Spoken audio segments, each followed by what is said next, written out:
Parce que comme ceux qui le savent, j'ai toujours des présentations très chargées avec beaucoup de matériel. Donc, si on va être capable de tenir dans les temps et pouvoir en plus répondre à vos questions, il va falloir commencer tout de suite.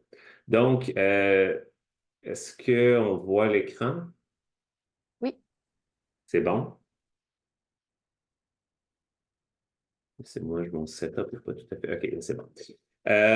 Donc, qu'est-ce qu'on va voir aujourd'hui? Ben, déjà, il y a peut-être des gens parmi vous qui ont déjà assisté à certaines de mes présentations. Donc, vous allez peut-être revoir certaines des sections ou des aspects que j'ai déjà présentés par le passé. C'est sûr que je reprends toujours du matériel, je reprends toujours de la base. Et la base, ben, c'est quoi? Ben, c'est une mise en contexte, c'est une présentation de ce qu'est la dépendance à l'automobile, ainsi qu'une présentation des différentes tendances au niveau national, donc au niveau québécois, mais aussi quelques tendances régionales. Dans ce cas-ci, je me suis concentré sur la Gaspésie parce que ce webinaire est à l'invitation du CREG de Gaspésie et de la Madeleine. Donc, j'ai vu dans les personnes qui assistent qu'il y a des gens de Montréal, ben, c'est sûr que c'est vraiment là, dans ce cas-ci une présentation qui est plus concentrée là, sur le contexte de mobilité en région plus rurale. Donc, facteurs d'influence. Donc, après la mise en contexte, on va essayer de comprendre un peu plus qu'est-ce qui influence les comportements de mobilité, les choix de mobilité que font les individus dans la société. On va aller voir ensuite quelques pistes de solutions. On va comprendre un peu c'est quoi la théorie du changement, puis comment est-ce qu'on peut appliquer ça pour soutenir le changement de comportement en transport. Puis on va revenir sur quelques éléments clés. Je dis on, mais c'est moi en fait. Là. Je ne sais pas pourquoi je parle au on, je suis désolé. Donc, mise en contexte, la dépendance à l'auto, c'est quoi? Donc, c'est un terme qu'on entend énormément. C'est un terme qui revient beaucoup, mais qu'est-ce que ça signifie concrètement? Donc, ce que je vous présente, c'est un peu ma vision de la dépendance à l'auto que j'ai construite à travers mes différentes recherches depuis plusieurs années, qui regroupe aussi beaucoup d'informations qui ont été collectées dans la littérature scientifique. Le Québec, vous le savez, est pris dans un système de transport et d'aménagement du territoire qui est principalement centré sur l'automobile, donc un système d'automobilité. Puis notre enjeu collectif, ce n'est pas l'objet voiture, mais vraiment tout le système qu'on a mis en place pour la favoriser. Un système qui s'est construit au fil des décennies et des décisions politiques de façon à favoriser la voiture au détriment de ses alternatives, autant dans les principes d'aménagement du territoire et dans les infrastructures de transport qu'on a préexisté. Un système qui a permis d'assurer la dominance de l'automobile, de la rendre socialement indispensable dans la majorité des endroits. Un système qui rend donc une part importante de la population captive de l'automobile, puis que cette captivité soit réelle ou perçue. Dans tous les cas, c'est un système qui est à la fois encouragé par, mais aussi responsable d'une certaine culture de l'automobile. Et dans cette culture de l'auto, ben, l'objet matériel qu'est la voiture est largement perçu par beaucoup de gens comme plus qu'un simple outil de déplacement. Si c'était juste un outil de déplacement, ce serait plus facile de convaincre les gens de changer l'automobile pour un autre mode de transport. Mais pour beaucoup de gens, ça a davantage de fonctions. Puis ça, je vais y revenir. L'automobile, après tout, c'est le deuxième moyen de consommation des ménages après l'habitation. C'est aussi un objet de désir qu'on associe au plaisir de conduire librement, au sentiment de contrôle de son véhicule, mais aussi un sentiment de contrôle de soi, de sa vie, de son environnement à travers notre véhicule. Un outil qui va être perçu comme essentiel pour subvenir à nos besoins de vie en société. Donc, beaucoup d'avantages perçus de l'automobile qui sont fortement renforcés dans la culture populaire et par le bombardement publicitaire depuis des décennies. Des aspects qui rendent d'autant plus difficile le changement. L'attachement à la voiture et la perception de captivité peuvent mener aussi à des oppositions qui peuvent être parfois viscérales, si je peux dire, à tout projet qui va être perçu comme voulant restreindre la liberté automobile. Puis ces restrictions peuvent être perçues comme une attaque finalement à un style de vie dans lequel les gens sont profondément investis puis qui va nous définir aussi dans la société. Ça ne s'applique pas uniquement aux amoureux de l'automobile, mais lorsque la voiture est l'objet qui nous permet de réaliser nos activités familiales et sociales, qui nous permettent de participer à la vie en société, bien alors toute politique publique ou projet d'infrastructure qui va être perçu comme un risque d'augmenter, par exemple, nos temps de parcours, souvent à tort, euh, ou encore alors qu'on a déjà un emploi du temps qui est surchargé, ou encore qui ont tout projet ou politique publique qui va être perçu comme voulant augmenter les coûts de l'automobile, alors qu'on vit déjà à crédit, ben oui, c'est sûr que ça va générer beaucoup d'opposition. Surtout et notamment si les alternatives, dans la mesure où elles existent, ne nous apparaissent pas compatibles avec le style de vie qu'on a construit autour de l'automobile. Donc, un système qui est extrêmement difficile à changer aussi.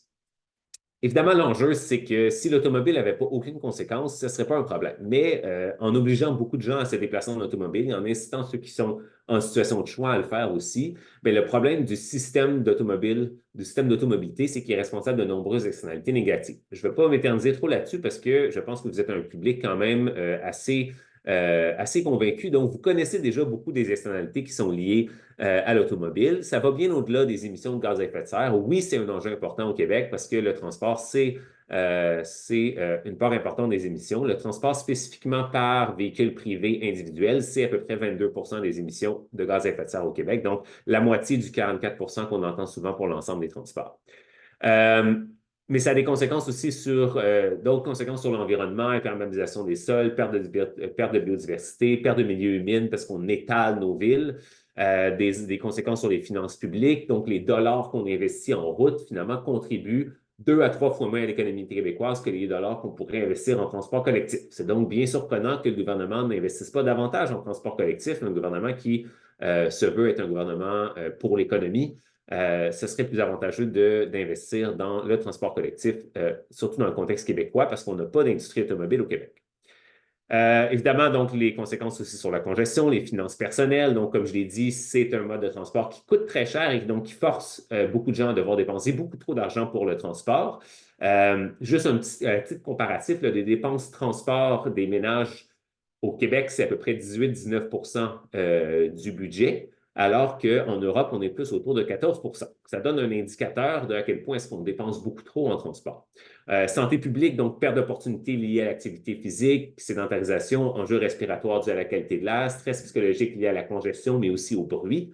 En ville, notamment, les principales sources de bruit, c'est le trafic automobile. Puis il y a toutes sortes de conséquences mal connues sur la santé psychologique et physiologique des personnes liées au bruit. Les enjeux de sécurité routière, évidemment. Puis évidemment aussi des enjeux sociaux, donc des inégalités dans la répartition des bénéfices et des conséquences associées à un système de transport qui est centré sur l'automobile. C'est littéralement le système de transport le plus inéquitable qu'on ait pu concevoir. Ceux qui subissent les conséquences de l'automobile et ceux qui en profitent ne sont pas les mêmes. On subventionne beaucoup l'automobile et ce n'est pas à l'avantage des ménages les plus défavorisés généralement. Donc, dans ce système qui est conçu pour l'automobile, c'est sûr que posséder et utiliser l'automobile amène un ensemble d'avantages et de bénéfices individuels. Et le système d'automobilité a aussi créé un besoin de flexibilité qui peut ensuite uniquement être comblé par l'automobile. Donc, une fois qu'on s'habitue à la flexibilité et à la liberté qu'offre l'automobile, c'est très difficile de retourner à se déplacer par des modes de transport qui n'offrent peut-être pas cette même flexibilité-là dans de nombreux contextes. En somme, donc, beaucoup des conséquences liées à l'automobile sont des conséquences systémiques. Donc, ce n'est pas moi qui conduis 3 km aujourd'hui qui génère l'ensemble des conséquences que je viens de présenter, mais c'est vraiment la somme des comportements individuels et la somme et les conséquences aussi de la façon dont on a aménagé notre territoire. Des conséquences en général qui sont assez mal comprises.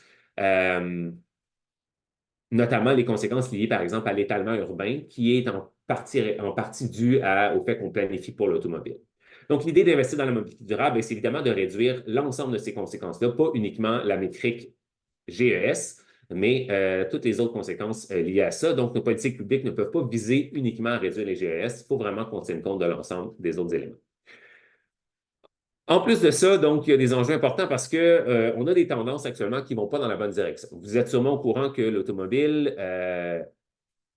le nombre de voitures sur les routes augmente. En fait, le nombre de véhicules augmente rapidement. Il augmente plus vite que la population. Il augmente plus vite que la population adulte. Et il augmente plus vite que le nombre de détenteurs de permis de conduire. Donc, depuis 20 ans, ce qu'on observe, c'est qu'il y a plus de voitures par détenteur de permis de conduire, par adulte et par habitant sur notre territoire. Donc, on a des taux de motorisation qui augmentent. Est-ce que c'est une mauvaise chose? Est-ce que c'est une bonne chose? De façon générale, je ne pense pas que ce soit une bonne chose dans la majorité des milieux urbains. En milieu rural, c'est peut-être différent parce que l'augmentation de la motorisation indique une plus grande accessibilité des gens aux différentes opportunités. Mais n'empêche que c'est un enjeu auquel je pense qu'on ne s'adresse pas assez. Évidemment, une bonne partie de cette augmentation du parc de véhicules automobiles s'est faite à travers une augmentation de ce qu'on qualifie comme véhicules légers, donc VUS, pick-up, camionnettes.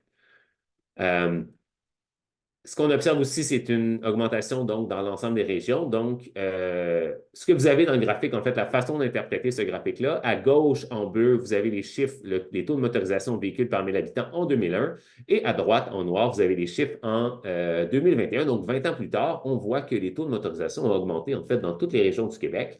Et quelles régions se trouvent en haut du graphique, donc avec les plus grandes augmentations? Bien, ce sont les régions plus rurales, plus éloignées, qui ont vécu la plus grande augmentation des taux de motorisation depuis 20 ans, alors que les régions de Montréal et Laval sont celles qui ont vécu les plus petites augmentations relatives là, en termes de pourcentage d'augmentation, mais ça a augmenté aussi dans ces régions-là.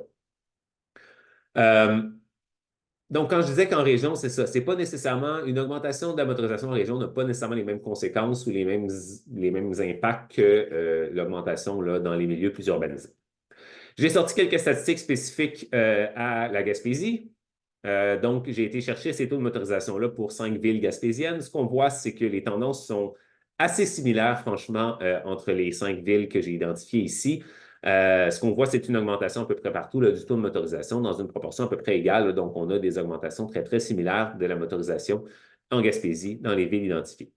Si on passe, mettons, aux différentes tendances nationales, on n'a pas d'enquête nationale, on n'a pas d'enquête déplacement, on n'a pas d'enquête ménage nationale, comme il se trouve, comme il y a dans d'autres pays, pour permettre d'avoir un portrait plus précis des déplacements. Ce qu'on a, c'est les déplacements domicile-travail du recensement canadien une fois aux 5 ans.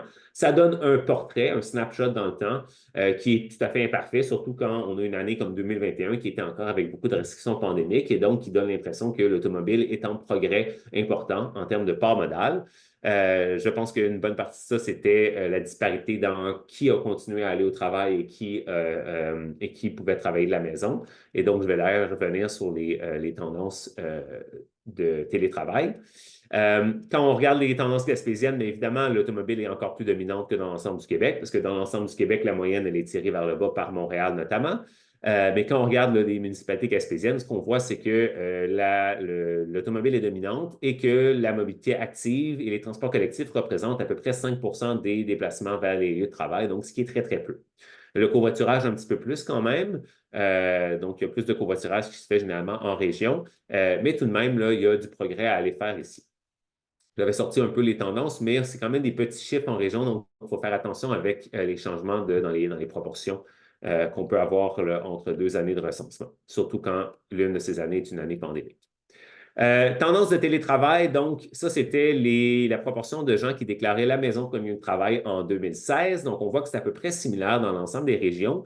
Quand on regarde en 2021, mais ça a augmenté à peu près partout. Est-ce qu'on est encore à ces niveaux-là aujourd'hui? Je pense qu'on est revenu dans un mode plus hybride aujourd'hui, donc peut-être que ça a baissé un petit peu, mais ce qu'on voit aussi, c'est que c'est pas égal partout. Donc, la proportion de gens en télétravail est plus importante à Montréal et à Québec et un peu moins importante en région rurale. Même au sein même de la Gaspésie, on voit qu'il y a une différence là, entre Carleton, Gaspé et Saint-Anne-des-Monts. Vous pouvez aller vous-même visualiser. Un excellent outil de visualisation de l'ensemble des données de recensement, c'est Census Mapper, qui vous permet d'aller voir l'ensemble de ces variables-là de façon géographique là, dans une carte interactive. Énormément de cartes qui ont été faites sur ce site. Donc, c'est vraiment un super outil pour aller explorer dans votre municipalité quelle est la situation et quelles données vous pourriez aller voir. Donc, en quelque sorte, les tendances négatives actuellement, c'est qu'on a une hausse de la motorisation, une transformation des véhicules plus gros, plus lourds, plus chers. On a, oui, plus de véhicules électriques, ce qui est une bonne chose. On a une augmentation de la part des camions légers. Quoique une bonne partie de ça, c'est vers des petits VUS, donc c'est un petit peu plus complexe que de dire les véhicules sont plus gros sur nos routes, oui, mais il y a quand même plus de tendance à décortiquer que je n'aurais pas le temps de faire aujourd'hui.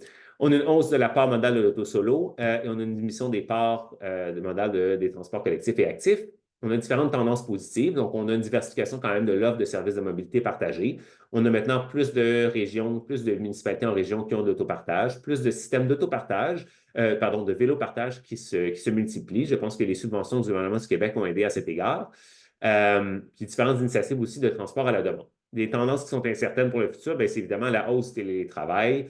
Comment est-ce que ça va se matérialiser, puis quels effets ça va avoir dans les années à venir sur l'usage des modes actifs collectifs et des modes automobiles.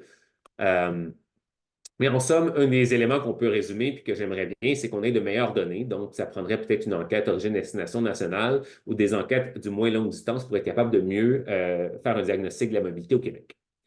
Rappel des défis de mobilité durable en région. Donc, vous le savez mieux que moi, en fait, pour les gens qui sont en région, vous avez des territoires qui ont été développés beaucoup pour l'automobile, à l'exception peut-être des cœurs villageois.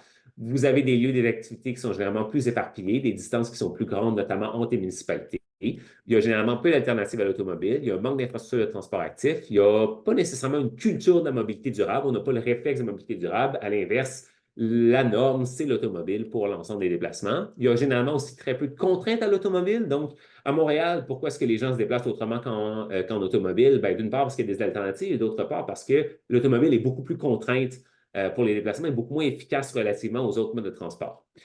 Euh, et généralement, les petites villes ont aussi beaucoup moins de ressources que les grandes villes là, pour mettre en place différentes solutions. Donc, l'idée après ça, c'est de comprendre qu'est-ce qui influence les choix de mobilité des citoyens. Je vais prendre une petite pause pour prendre une gorgée d'eau.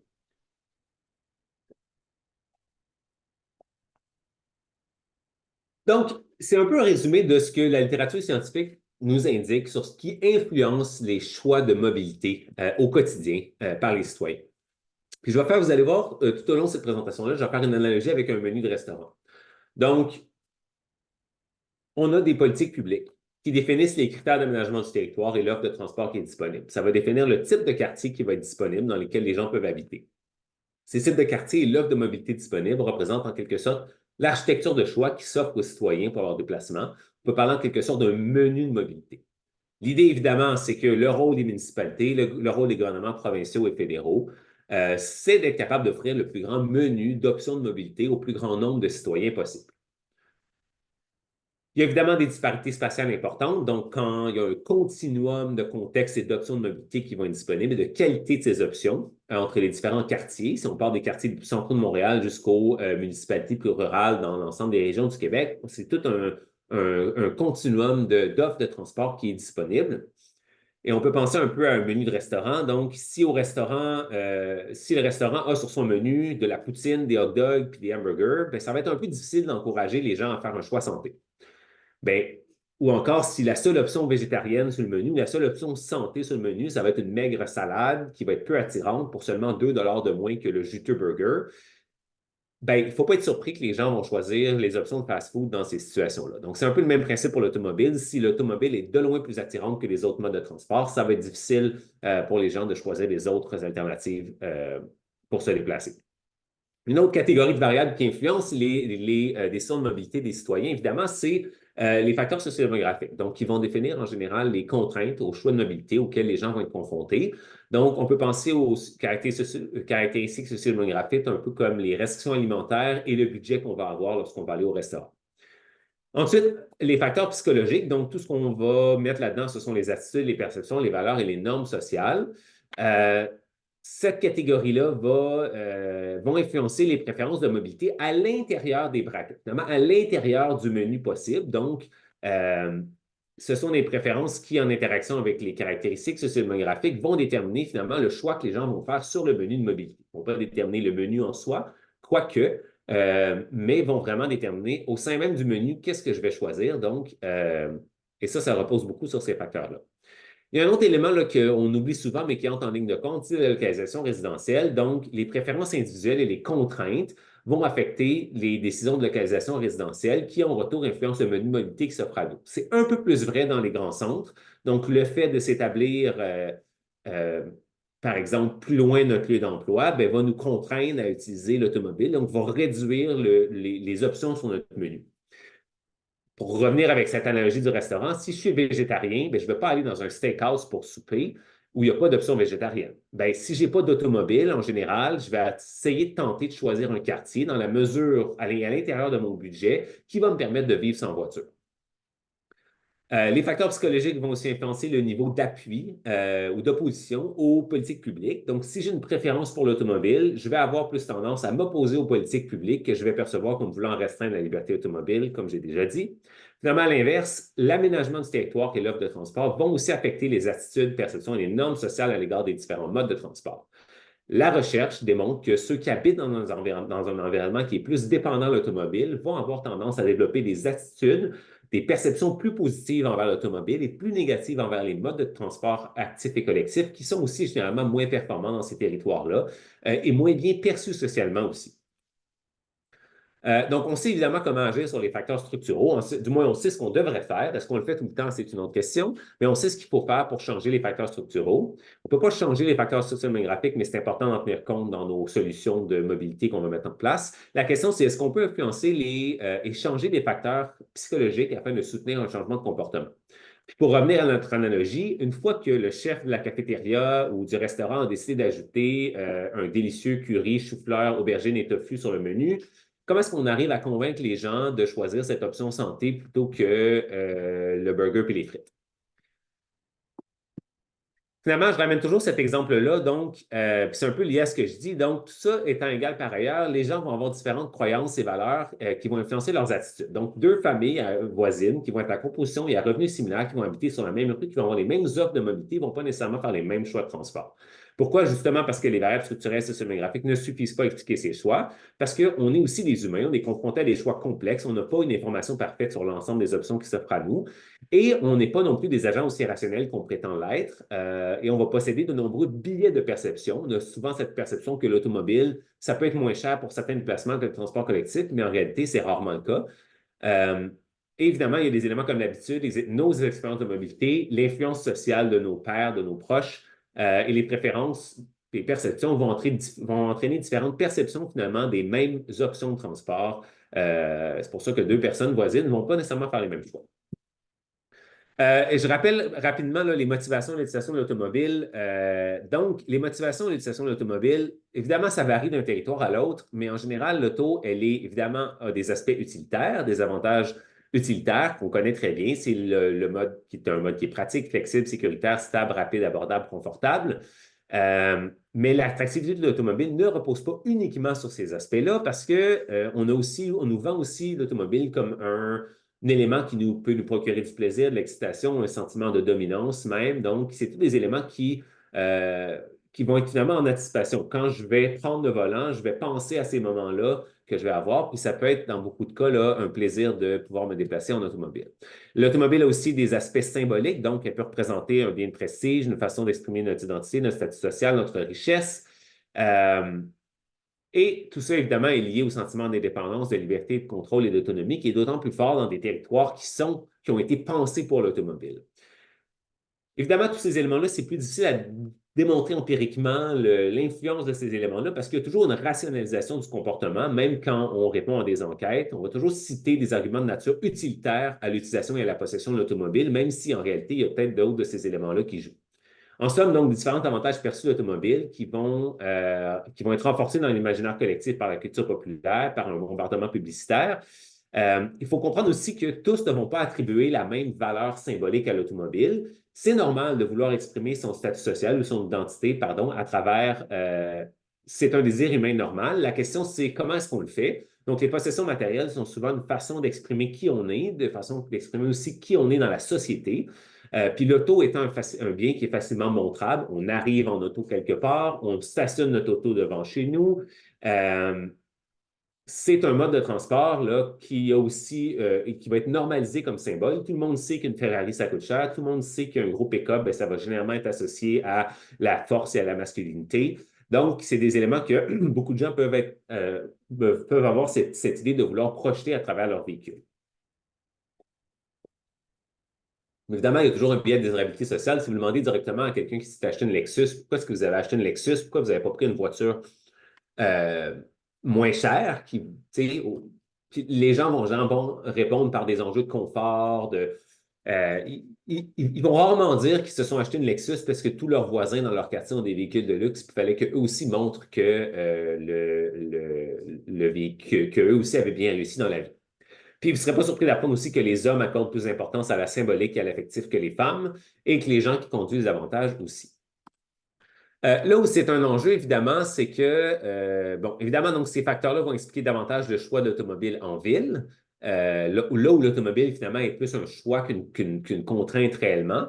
Euh, L'enjeu aussi, c'est que ces facteurs symboliques, plus les gens accordent une importance aux facteurs affectifs et symboliques, plus c'est un frein à la réduction de l'utilisation de l'automobile et un frein à la réduction de la possession automobile. Notamment parce que les alternatives à l'automobile, comme le transport collectif, ne vont pas offrir ces mêmes avantages perçus, parce qu'il peut être extrêmement difficile de compétitionner avec la publicité automobile pour faire valoir ces éléments-là pour d'autres modes de transport que l'automobile. convaincre quelqu'un pour qui l'automobile a une valeur symbolique, convaincre cette personne-là de changer vers un autre mode de transport va être beaucoup plus difficile que quelqu'un qui n'a pas d'attachement à l'automobile, autre que un attachement purement fonctionnel à celle-ci. Évidemment, l'autre enjeu, c'est que, puis ça c'est démontré aussi dans la littérature, les gens qui accordent plus d'importance aux aspects symboliques et affectifs de l'automobile vont aussi avoir tendance à davantage s'opposer aux mesures qui vont être perçues souvent à tort comme étant anti-char. Et donc, c'est là qu'on a un enjeu parce que lorsqu'on essaie de mettre en place des options de mobilité alternatives à l'automobile et qu'on se bute à une résistance au changement, bien, il y a une grosse partie de cette résistance-là. La résistance la plus féroce va venir de gens qui vont qui vont accorder ces importances-là à l'automobile. Donc, ce qui m'amène donc à comment est-ce qu'on soutient un changement de comportement. Donc, c'est un peu une longue introduction, puis je vois que le temps fly. Mais l'idée, c'est d'avoir évidemment une diversification des solutions. En transport, pourquoi c'est pas simple le transport? Pourquoi est-ce qu'on n'arrive pas à changer facilement? Parce qu'il n'y a pas une solution miracle. Il y a un ensemble de petites solutions qu'on peut mettre en place. Même dans des milieux plus urbains, il n'y a jamais une solution. C'est vraiment l'idée, c'est d'augmenter le menu de mobilité, de rendre plus facile et plus attrayantes les alternatives sur le menu autres que l'automobile. Euh, donc, les recherches démontrent qu'il faut évidemment agir sur l'offre de transport. Je ne vous apprends rien ici. Travailler sur l'aménagement du territoire de façon à à la rendre plus dense et plus favorable à la mobilité durable. Il faut être capable de bonifier les offres de mobilité active et collective. Réaménager les rues pour qu'elles soient plus favorables et plus sécuritaires pour les modes actifs, bonifier l'offre de mobilité partagée. Et en parallèle de ça, ultimement, il faut être capable de réduire l'attractivité de l'auto-solo, réduire les stationnements, réduire la capacité routière. Évidemment, c'est des éléments qui, en région, sont beaucoup plus difficiles à faire. On n'est pas rendu à réduire l'attractivité de l'auto-solo, mais ultimement, c'est essentiel pour le faire. Donc, pour revenir à notre menu de restaurant, si on peut se permettre, c'est pas juste d'ajouter des options VG sur le menu, mais c'est de diminuer aussi, ultimement, on vise à diminuer le nombre d'options de viande sur le menu si on veut que davantage de gens choisissent des options végétariennes. Euh, donc, ça, c'est jouer sur l'offre de transport. Donc, jouer sur l'offre de transport, c'est ce qui est essentiel parce que c'est ce qui va permettre d'autres modes de transport que l'automobile. Mais il faut être capable aussi de promouvoir la mobilité durable. Donc, agir uniquement sur l'offre, ça ne va pas garantir que tout le monde va adopter les offres alternatives à l'automobile. Si on le fait dans une réduction de l'attractivité de l'automobile, on va avoir généralement pas énormément d'impact. Ça peut être très long et très coûteux à mettre en place. On le voit actuellement avec les grands projets de transport collectif au Québec qui ont de la misère à aboutir ou même à commencer, si on pense au tramway à Québec. Et vous savez, ça peut être aussi politiquement difficile à réaliser en raison de différentes résistances au changement. Donc, les gens ne vont pas nécessairement percevoir que les projets vont être pour eux ou qu'ils peuvent directement en bénéficier. Donc, on va avoir tendance à s'y opposer. Donc, l'idée, c'est qu'on doit miser aussi sur d'autres stratégies qui visent à promouvoir de façon plus générale la mobilité durable, donc de façon à favoriser les alternatives qui existent déjà, de maximiser l'adoption des nouvelles et coûteuses infrastructures de transport. Si on investit des milliards pour un nouveau tramway, pour un nouveau réseau de tramway à Québec, bien, ultimement, on va vouloir au maximum en faire la promotion pour que les gens l'adoptent le plus rapidement possible. On va être capable de promouvoir la mobilité durable de façon générale, notamment afin de pouvoir changer les normes sociales en mobilité et favoriser aussi l'acceptabilité sociale des projets et mesures d'utilité. Donc, c'est pour ça qu'on vise à travailler sur ces différents aspects-là. Puis, je sors un exemple gaspésien donc, qui provient du rapport du CIRAD là, sur le diagnostic du système de transport collectif et des besoins de mobilité en Gaspésie. Donc, plusieurs intervenants ont mentionné la perception négative d'une part importante de la population à l'égard du transport collectif. Le transport collectif serait réservé aux personnes démunies, handicapées ou n'ayant pas les revenus nécessaires pour l'achat et l'entretien d'une automobile. Ce sont les perceptions que beaucoup de gens avaient du transport collectif en Gaspésie. Ça, ce n'est pas quelque chose qui se change. Oui, ça peut changer avec l'offre. Évidemment, plus l'offre est compétitive, plus les gens vont réaliser que ça peut être pour eux aussi et pas juste pour d'autres populations. Mais ça démontre qu'il y a un enjeu aussi de perception. Et c'est donc pour ça qu'il faut qu'on travaille sur les différentes stratégies de gestion de la demande. On a des stratégies qui sont plus réglementaires et économiques, comme la gestion et tarification du stationnement, puis ultimement la tarification de l'usage de l'automobile. Mais ici, ce sont des solutions qui vont être plus applicables, notamment au niveau, surtout pour la tarification de l'usage d'automobile, qui vont être plus applicables au niveau provincial. Donc, ultimement, ça va revenir au gouvernement du Québec de décider si on va revoir la façon dont on finance notre transport, notamment est-ce qu'on va être capable d'instaurer un jour une tarification kilométrique. Je ne vais pas aller dans ce détail-là aujourd'hui. L'autre approche, c'est d'être capable de soutenir les changements de comportement via différentes approches, comme les programmes de gestion des déplacements en entreprise, en milieu de travail, dans les écoles, et d'être capable de tenir aussi des campagnes d'information et de sensibilisation pour encourager la mobilité durable. Tout ça dans la perspective de vouloir changer les valeurs, les perceptions et les normes sociales associées à la mobilité. Petit exemple récent, peut-être que certains d'entre vous ont déjà vu la publicité de la STTR de l'année passée, donc c'était un peu une blague par rapport aux publicités automobiles. En fait, ça se moquait un peu des publicités automobiles, mais ils utilisaient les mêmes, euh, comment je pourrais dire ça, les mêmes stratégies pour tenter de nous promouvoir l'autobus à Trois-Rivières comme une option de transport intéressante. D'ailleurs, la Société de transport de Trois-Rivières a une prochaine publicité que j'ai eu l'occasion de voir en exclusivité et qui devrait être prochainement,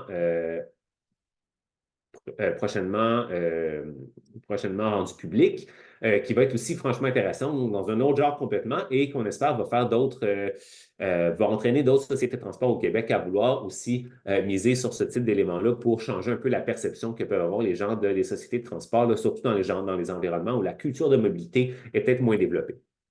Donc, ce qui m'amène donc la mobilité durable en région, donc différents leviers d'action. Il y a quand même un potentiel pour le transport actif intra-ville. Il n'est pas énorme, mais il est présent. Il y a clairement un potentiel d'augmenter le 5 de part modal de la mobilité active, notamment à l'intérieur des villes. Puis pas juste pour le déplacement de domicile de travail, mais pour d'autres déplacements, parce que les distances peuvent être assez courtes, donc dans les cœurs villageois. On vise à identifier aussi l'ensemble des objectifs qui vont au-delà de la réduction des GS. Donc, ça fait quoi ce que j'ai dit au début? En région, c'est d'autant plus important. Donc, on vise à vouloir améliorer la qualité de vie, améliorer l'attractivité régionale aussi, d'avoir d'autres alternatives que l'automobile. On vise à avoir une attractivité régionale à travers ça. Et on doit aussi beaucoup miser sur les questions d'équité et d'accessibilité. Puis ça, j'ai un petit exemple pour vous dans une diapositive, miser sur différentes collaborations interrégionales et sur l'intermodalité. Quand je parle d'équité, il faut se rappeler qu'il y a beaucoup plus de gens qu'on pense généralement qui n'ont pas de permis de conduire. Donc, actuellement, en Gaspésie, on a 83 des femmes et 88 des hommes qui ont un permis de conduire. Ça veut dire qu'il y a quand même à peu près 15 de la population en Gaspésie qui n'a pas de permis de conduire. Donc, pas de permis de conduire dans un environnement où l'automobile est quasiment considérée comme essentielle. Ça devient difficile. Ces gens-là n'ont pas nécessairement la capacité de se déplacer de façon autonome. Et quand on regarde les courbes ici qu'on voit à l'écran, bien, ce sont principalement les personnes plus âgées et les jeunes de moins de 19 ans là, pour qui les taux de possession de permis de conduire sont plus bas. Donc, évidemment, dans un système qui est planifié pour l'automobile, ces gens-là sont extrêmement brimés. Puis là, ce qu'on n'a pas comme statistique aussi, c'est les gens qui ont un permis de conduire, mais n'ont pas, par exemple, les capacités financières d'avoir une automobile. Et donc, ça aussi, c'est des gens là, à qui on doit penser lorsqu'on développe nos alternatives de mobilité. Quand je parlais du potentiel, donc, on sort souvent ces statistiques-là, donc, c'est basé sur les distances à vol d'oiseau des données du recensement canadien. C'est une mesure qui est vraiment loin d'être parfaite pour un paquet de raisons, mais ça donne quand même un indicateur du potentiel de la mobilité active pour des déplacements de domicile-travail. Donc, pour l'ensemble du Québec, on est à peu près à 27 des déplacements qui sont de moins de 5 km. C'est des déplacements qui sont généralement cyclables et encore plus avec un vélo à assistance électrique.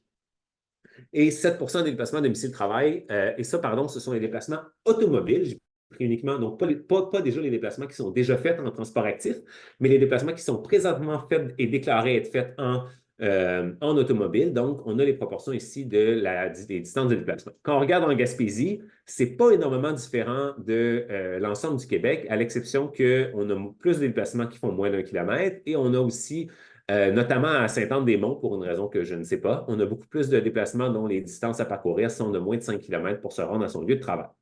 Donc, encore là, un potentiel énorme d'adopter une mobilité active. Mais c'est sûr que quand nos rues ressemblent à ça, oui, l'asphalte est belle, mais vraiment, ce n'est pas super attrayant pour la mobilité active. Donc, je ne sais pas si certains reconnaissent ici le boulevard là, de la 132 à Sainte-Anne-des-Monts. Ou encore, quand on met des trottoirs du mauvais côté, lorsqu'on refait la rue, pour moi, c'est un enjeu. Parce que le trottoir, il aurait dû être du côté d'épicerie ici, mais bon, évidemment, c'est ça. Par contre, il y a quand même des choses plus intéressantes, là. Donc, ça, c'est une petite image. Là. Je me suis amusé sur Street View là, pour préparer cette présentation-là. Donc, on est à Gaspé ici. Là. Déjà, on a un trottoir, on a de la végétation. C'est déjà plus attrayant là, pour la mobilité active. OK, donc, ce qui m'amène à la mobilité durable en région, c'est vraiment un sujet de l'heure. Donc, quand j'ai fait mes recherches pour cette présentation, j'ai réalisé qu'il y avait beaucoup de rapports qui étaient sortis très récemment, des rapports à la fois à l'international, du International Transport Forum, par exemple, sur les innovations pour favoriser une meilleure mobilité en milieu rural. Un rapport en contexte canadien, donc en Colombie-Britannique, qui date de 2022, spécifiquement pour favoriser la mobilité active, et un rapport en contexte américain faite par l'organisme Smart Growth America. Je ne vous présenterai pas en détail ces rapports, mais je vous invite évidemment à les consulter si vous êtes intéressé à avoir des solutions spécifiques qui peuvent s'appliquer à votre contexte. Ce rapport-là du International Transport Forum, c'est basé sur de nombreuses études à travers de nombreux pays. Ça focus vraiment sur des solutions qui sont innovantes et qui sont flexibles. Par contre, ce que j'ai noté, c'est que beaucoup des recommandations qui sont faites dans ce rapport-là s'adressent plutôt aux gouvernements centraux pour favoriser les initiatives locales. Donc, ce n'est pas nécessairement des solutions qui sont applicables au niveau local directement, c'est plutôt comment est-ce que les gouvernements centraux peuvent donner des outils aux municipalités en milieu rural pour être capables de se déplacer. N'empêche qu'il y a quand même des bonnes idées dans ce rapport-là, donc je vous invite à le consulter. Et dans les bonnes idées, bien, il y a évidemment la question de se doter de plans régionaux de mobilité, de voir la mobilité comme un outil de développement économique, être capable d'avoir de l'assistance technique des pays de gouvernement supérieur et d'être capable aussi d'avoir une flexibilité dans la mise en commun des ressources qu'on n'imagine pas nécessairement en milieu plus urbain. Donc, par exemple, miser sur combiner à la fois le transport collectif avec le transport scolaire, avec le transport de marchandises ou encore avec le transport adapté. Le rapport que j'ai peut-être trouvé le plus intéressant, c'est celui sur la mobilité durable en région en contexte canadien. Donc, c'est un rapport de recherche à la base, mais qui est extrêmement bien fait, qui se base vraiment sur un contexte canadien de municipalités de moins de 30 000 habitants, qui se base sur une revue de la littérature sur qu'est-ce qui fonctionne pour favoriser la mobilité active dans les petites municipalités. Ça s'est basé aussi sur des enquêtes et des entrevues avec des acteurs locaux afin vraiment de pouvoir identifier des cas d'études des municipalités en Colombie-Britannique qui ont réussi à faire des changements dans l'adoption de la mobilité active au sein de leur population. Quelques éléments, quelques leçons de ce rapport-là. Donc, c'est beaucoup de miser sur la collaboration, évidemment. Vous êtes des petits milieux, vous avez davantage de liens. C'était plus facile de faire des liens et de rassembler les différentes parties prenantes. L'idée, c'est aussi qu'on veut prioriser le progrès. La perfection, on ne l'aura jamais. Puis, vous ne pouvez pas vous dire qu'on va. L'idée, ce n'est pas de rattraper les grandes villes en termes d'adoption des alternatives à l'auto solo, mais de faire une différence dans votre communauté. Un des conseils importants aussi, c'est de pouvoir être prêt pour les programmes de subvention. Il y a toutes sortes de programmes de subvention au niveau provincial et fédéral. D'ailleurs, le webinaire ici est financé par ce type de programme de subvention. L'idée, c'est que les municipalités doivent être prêtes à réagir et les petites municipalités n'ont pas nécessairement les ressources. Donc, il faut être en mesure de se préparer pour lorsque ces programmes-là arrivent.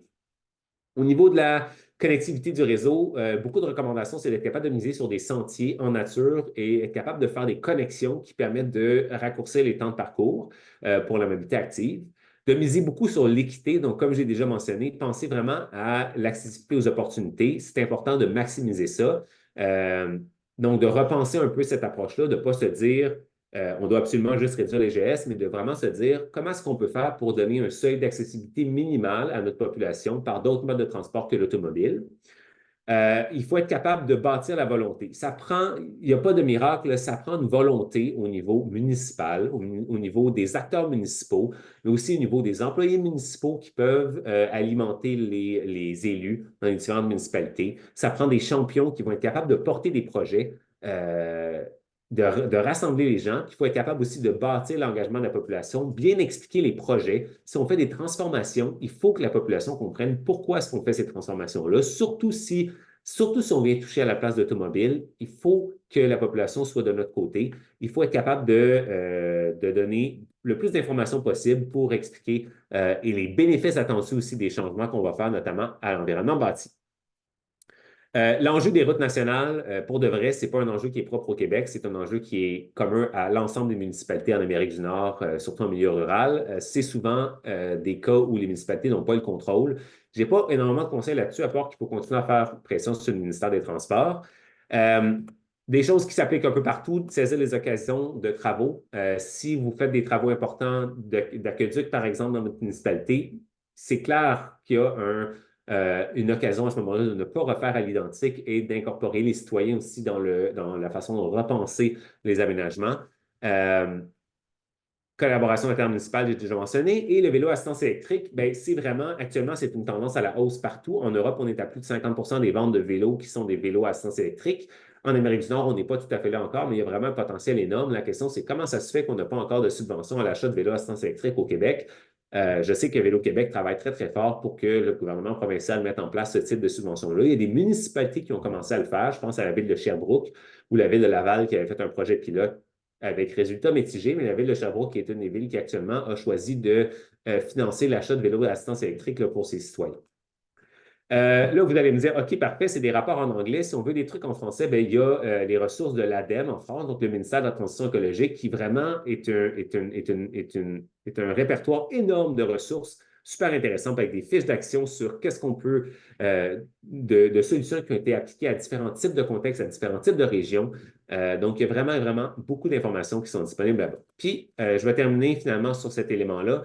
Plan d'urbanisme et de mobilité, c'est vraiment un outil essentiel pour être capable de transformer notre mobilité. Puis ce que j'ai compris, c'est que la régime a ou est en processus de finalisation d'un plan de mobilité. Je ne suis pas au courant des dernières nouvelles par rapport à ça, mais je peux vous dire un truc, je vais lancer des fleurs un peu à la régime aussi. Peut-être qu'à l'interne, vous voyez des choses qui fonctionnent moins bien, mais de l'extérieur, ce que j'ai pu voir, c'est que la régime est vraiment innovante au Québec en termes d'offres de mobilité, en termes de façon de faire. Je pense que c'est une initiative qui doit vraiment être reproduite dans différentes régions du Québec parce que on regroupe sous une même régie, sous un même service, différents services de mobilité. Ça simplifie les processus pour les citoyens. Moi, ma question, c'est quelle proportion des citoyens de la Gaspésie sont au courant de la régime et des différents services qui sont offerts par la régime? Est-ce qu'il y a du travail à faire pour mieux faire connaître les options de mobilité qui sont offertes par ce système de transport-là, qui peuvent inclure notamment l'autopartage? Je ne savais même pas, mais la régime offre de l'autopartage dans plusieurs municipalités en Gaspésie. D'ailleurs, le rapport de l'International Transport Forum a ce super graphique qui indique notamment c'est quoi les solutions de mobilité partagée qui sont les plus adaptées à chaque contexte. Donc, il y a toute une section qui est dédiée à ça dans le rapport, donc que je vous invite à consulter si vous êtes à la recherche de solutions innovantes là, pour votre territoire. En termes de rue complète, je vois que le temps avance, Marie-Édith. C'était quoi le temps du webinaire? On avait jusqu'à 13 heures. Oui, effectivement, on avait jusqu'à 13 heures. Là, il est quelle heure? Je ne vois même pas l'heure sur mon Il écran. est midi 48. OK. Je vais passer plus rapidement là-dessus, mais juste pour dire que la question des rues complètes, ce n'est pas uniquement une question pour des milieux urbains, ça peut aussi s'appliquer en milieu rural. Finalement, encourager la mobilité durable, donc, c'est quoi les différentes conditions de succès? Puis là, je vais encore faire des liens un peu avec ce qu'on voit en Gaspésie. C'est adapter les stratégies au contexte et à l'offre disponible pour être capable de faire la promotion des modes de transport qui existent, surtout lorsqu'on les met en place. Si une entreprise sort un nouveau produit, si l'entreprise ne fait pas de publicité pour ce nouveau produit, comment voulez-vous que les gens sachent que ce nouveau produit existe? Donc, l'idée, c'est de faire connaître davantage les options, c'est un peu la base. Ça s'applique aussi en milieu rural, même si c'est peut-être un peu moins efficace que dans les quartiers plus denses et plus mixtes et plus centraux, mais ça peut quand même fonctionner. Il y a des opportunités à saisir. Ça, la littérature est très, très claire là-dessus. Si on veut encourager des changements de comportement, il faut être capable de profiter de la discontinuité de l'habitude. Donc, c'est à ce moment-là qu'on est plus ouvert à de nouvelles informations et plus motivé surtout à traiter ces informations-là. Je donne un exemple. On a des nouvelles personnes qui arrivent dans votre région. Vous avez des options de mobilité qui sont disponibles dans votre région. Donc, c'est l'occasion d'informer ces nouveaux résidents que non, ce n'est pas du tout à l'auto nécessairement. Il existe des alternatives de mobilité à l'automobile. Donc, comment est-ce qu'on attire ces gens vers ces alternatives-là? Dès qu'ils arrivent dans votre région, ben, c'est là qu'il y aurait peut-être des campagnes à monter pour être capable de cibler ces gens-là spécifiquement. Et le dernier élément, c'est peut-être de segmenter pour mieux cibler. Ça peut notamment être fait pour les phases de changement de comportement. Puis là, je réalise que ma présentation est beaucoup trop longue, mais j'avais prévu parler un peu des différents processus de changement de comportement parce que le changement de comportement en mobilité, c'est un processus qui est complexe, qui n'est pas simple, qui n'est pas instantané, qui ne se fait pas du jour au lendemain. On ne se réveille pas un bon matin en disant, ben aujourd'hui, je pense que je vais faire du vélo d'hiver. Il y a quand même tout un processus, un cheminement mental et motivationnel qui se fait, qui comprend plusieurs étapes. C'est basé notamment sur ce qu'on appelle le modèle transthéorique qui avait été développé à l'origine pour des comportements en santé comme arrêter de fumer ou encore la promotion de l'activité physique, mais qui s'applique très, très bien à la question du transport. L'important, c'est que pour comprendre un peu puis pouvoir appliquer la théorie du changement, il faut se rappeler qu'à la base, l'idée, c'est de motiver les gens à vouloir changer. C'est la première étape. Tu as des gens qui sont déjà dans une situation où ils voudraient changer, mais n'ont pas les options pour le faire, mais tu as des gens qui ne sont pas intéressés à changer. Et là-dessus, Je vais passer rapidement sur ça parce que je vais revenir à un exemple qu'on avait ici pour la Gaspésie. Donc, les 5 étapes de changement de comportement. La première étape, c'est on n'a aucune intention de changer. Puis, je sors un peu à nouveau un élément du rapport du CIRAD pour la régime. 40 des répondants ont mentionné le fait de ne pas souhaiter utiliser le transport collectif comme principale raison de non-usage. Pour moi, ces gens-là sont dans la première phase de changement de comportement. C'est des gens qui ne sont pas intéressés à changer et à réduire leur utilisation de l'automobile. Et on avait aussi une indication que 11 des gens mentionnaient le manque de connaissances par rapport aux services offerts comme principal frein d'utilisation. Donc, c'est des gens qui pourraient être motivés à changer, mais ne savent pas nécessairement comment le faire.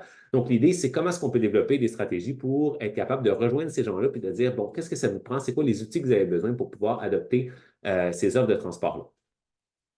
Donc, l'idée, c'est d'être capable de motiver les gens à progresser le long de l'axe de changement de comportement. C'est ce que je fais actuellement dans mon projet pour le vélo spécifiquement, mais ça s'applique un peu pour tous les modes de transport et même pour la réduction de l'automobile de façon générale.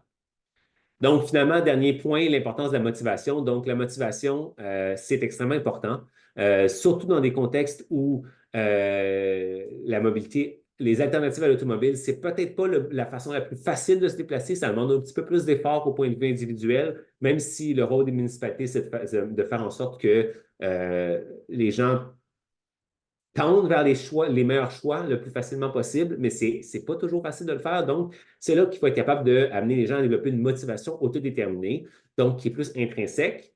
L'importance de la motivation intrinsèque, c'est ce qui va permettre de maintenir les comportements dans le temps. Pourquoi est-ce que je me déplace à vélo? Ben, pour mes convictions environnementales, pour la santé. Puis je pense que l'argument de la santé, c'est quelque chose qui doit vraiment être énormément utilisé. La santé autant physique que mentale qui peut être bénéfique, qui sont des bénéfices importants de l'activité, de la mobilité active, qu'on doit mettre de l'avant davantage, surtout en milieu où l'auto est vu comme le mode de transport par défaut. C'est pourquoi est-ce que tu ferais cet effort peut-être, ou ce qui est perçu comme un effort de te déplacer à vélo, mais il faut que tu le fasses pour ta santé. Puis ultimement, on veut améliorer la santé de la population. Tout le monde a un bénéfice à se sentir plus en santé. Donc, voilà.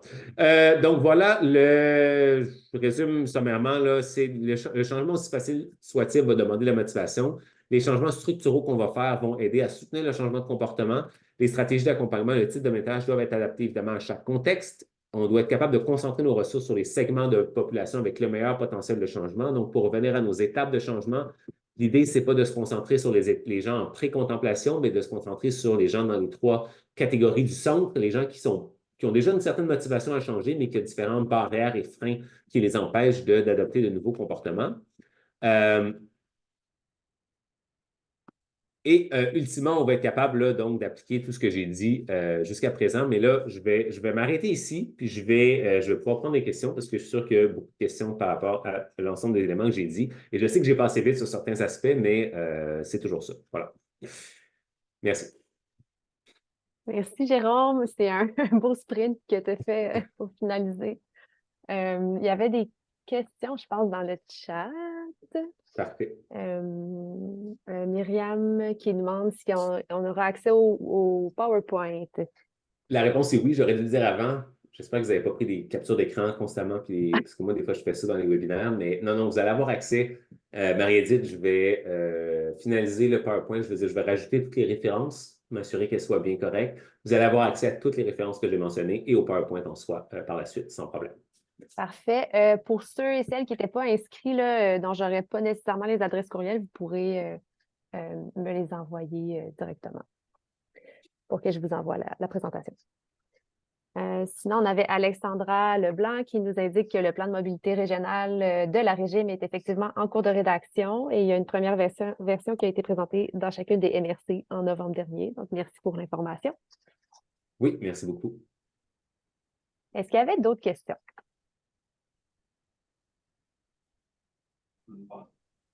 Moi, Alain Bernier, je trouve très intéressant. Franchement, ça a été assez intense. Hein. Je ne suis pas pour tout retenir. Très, très intéressant. Je pense que je vais le regarder à nouveau. C'est vrai que c'est enregistré, vous allez avoir la chance. Peut-être le mettre à 90 de la vitesse là, pour être sûr de ne pas manquer des mots. Y a-t-il, ça me fait penser à quelque chose. On sait qu'il y a une des places où il y a de la résistance au Québec. C'est OMTQ, Ministère du Transport et de la Mobilité durable. Oui. Est-ce que vous pouvez nous en parler un peu? Est-ce qu'il y a des développements de ce côté-là? Je ne suis pas au courant des derniers. Moi, je connais des gens au MTQ. C'est peut-être pas dans les bons départements, mais je connais des gens qui sont intéressés à faire changer des choses au sein du MTQ, autant dans les équipes de modélisation et de planification de la mobilité. Le MTQ a aussi une division de mobilité active qui est peut-être un peu moins connue. Puis j'ai rencontré de ces gens-là dans le cadre de mon projet actuel là, pour mon post-doctorat à McGill. Donc, il y a une volonté. Est-ce que la volonté, elle est dans tout le ministère? Je ne sais pas. C'est souvent quelque chose qu'on entend. L'enjeu des routes nationales qui traversent les villages, puis le fait qu'on ne soit pas capable d'avoir un contrôle sur l'aménagement de ces routes-là, c'est un enjeu majeur. Je ne sais pas où c'en est actuellement par rapport à ça. Je ne suis pas je suis pas dans les confidences du ministère des Transports, mais ma recommandation, c'est que plus il y a de municipalités qui vont faire des demandes puis qui vont faire pression pour avoir un certain contrôle pour aménager leur routes à numéros qui traversent leur cœur de village et les rendre plus sécuritaires pour la mobilité active, plus on va être capable de pousser, puis ultimement être capable de faire changer des choses. Oui, d'accord, merci. Je ne sais pas si je suis bonne avec l'ordre. Je pense que Dominique était en premier. Non, il y a une question dans le chat Ah, aussi oui. qui est rentrée. Peut-être on peut répondre à la question dans le chat en premier. C'est Maude qui nous demande est-ce que l'option hybride est envisagée avec un peu d'attention? Exact, j'en ai parlé brièvement, mais c'est le concept d'intermodalité. Donc, c'est évident que la personne qui habite sur le rang numéro 5, puis qui n'a rien à distance de marche, je veux dire, oui, inévitablement, encore plus en région rurale, l'intermodalité est un élément essentiel. Si on conduit jusqu'à l'arrêt de bus, puis qu'après ça, on prend le bus pour la majeure partie de notre déplacement, c'est déjà un gain substantiel en termes de mobilité durable. Donc, c'est pour ça que l'idée d'avoir des hubs de mobilité clairs, avec des stationnements incitatifs, ça fait partie des solutions qui s'appliquent aussi en région. Merci, Dominique. Oui, merci Marie-Édith. Salut Jérôme, je travaille au CERAD. Merci pour les quelques références d'ailleurs que tu as fait aux études, aux recherches que le CERAD a réalisées les dernières années par rapport à la mobilité durable. Je trouvais tellement intéressant, je pourrais 2 heures, je pense, présentation juste sur les questions de changement de comportement. J'ai fait le switch la dernière année vers un vélo électrique, puis il y a tellement de mythes puis d'idées préconçues. J'ai entendu souvent que c'est pour c'est les personnes âgées, les gens sont surpris que j'ai fait de l'achat de ça. C'est un vélo cargo, je peux transporter des enfants. Puis souvent, les gens me demandent combien j'ai payé. Puis ils m'ont jamais demandé ça pour ma voiture. Fait qu'il y a vraiment, en tout cas, il y a vraiment plein de, je pense, de comportements puis d'idées préconçues à déconstruire par rapport aux alternatives à l'auto solo. Merci pour ta présentation. Exact. Puis je pense que tu mets le doigt sur quelque chose. Le vélo à assistance électrique, le vélo cargo notamment, c'est tellement peu commun. C'est tellement pas un mode qui est, même ici, là, même dans les. Moi, j'habite dans Villeray à Montréal, même ici, on n'en voit pas tant que ça. Puis les gens mes amis dans les quartiers centre de Montréal qui en ont se font intercepter sur la rue pour leur demander, pour leur poser des questions par rapport à ça. Donc, c'est quelque chose qui est encore marginal puis qui aurait intérêt à être davantage connu. Puis en effet, il y a un peu des doubles standards. On va toujours demander combien tu l'as payé, puis on va dire là, tu vas répondre 7 000 Puis pour les gens, 7 000 dans un vélo, ça semble complètement ahurissant, mais c'est moins que ce que les Québécois mettent en moyenne par année dans leur automobile. Puis si ce vélo cargo-là permet de remplacer une automobile, comme le dit Jason du channel YouTube Not Just Bikes, euh, Jason, c'est le Canadien qui est aux Pays-Bas et qui nous montre à quel point les Pays-Bas, c'est fantastique.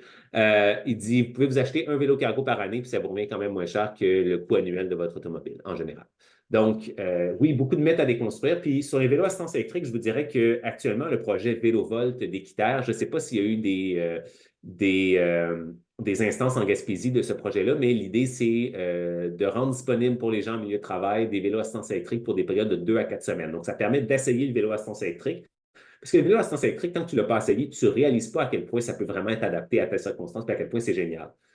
C'est peut-être pas pour tout le monde, mais déjà, si tu es motivé à l'essayer, ben, tu vas pouvoir voir si après ça, c'est pour toi. Puis pour ça, il faut mettre en place des initiatives pour permettre à davantage de gens d'essayer ce type de mode de transport-là. Yes, Monsieur Laurent. Salut Jérôme, merci, merci beaucoup pour la présentation. C'est bien apprécié que tu prennes le temps aujourd'hui là, de nous faire cette présentation-là. Ici, moi, c'est juste un petit commentaire, là, c'est les photos de Saint-Anne-des-Monts. Là, juste pour la petite histoire, là, c'est que la borne de recharge électrique est d'un côté, dans le fond, de ce qu'on a vu. Puis toutes les attraits sont de l'autre côté, mettons. Puis là, c'est une photo, ça n'avait pas l'air vraiment évident à marcher, puis c'était en plein été, puis il avait l'air de faire beau. Puis pour l'avoir fait dans Slotch, c'est vraiment comme c'est 300 mètres pour te rendre à quelque part à partir de la borne, puis c'est ça, c'est complètement.